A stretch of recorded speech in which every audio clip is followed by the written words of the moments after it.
race, 1,300 meters, and they're underway. Atoy for us draws for your lead in the nick of time. Moving up is Reporter. Unopposed racing in third. Moving up by the Real Night Star. Then followed now by Invincible Link. Moving up alongside is Stormplay. Back to the leader, Atoy for us, leading the field by about 6 lengths. Night Star in second, racing now in third. Is entry number 6 is Stormplay, then comes Reporter. Moving a party outside, unopposed by the rail, Invincible Link. Then comes In the Nick of Time, and Malihim is running at the tail of the field as they rounded the last 600.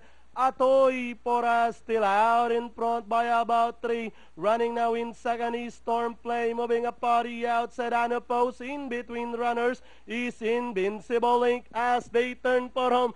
Atoy for us still leading the field. Invincible Link now to take second, and Dory outside, unopposed. And down the stretch they come. Atoy for us widening now by about 6 lengths. Followed now by Invincible Link, unopposed Sorry outside. And down the stretch and leading the finish line, Jeff Sarate on Atoy for us, doing it from start to finish. Second, close between unopposed and Invincible Link. Then comes is Stormplay in the nick of time for your Pentafecta.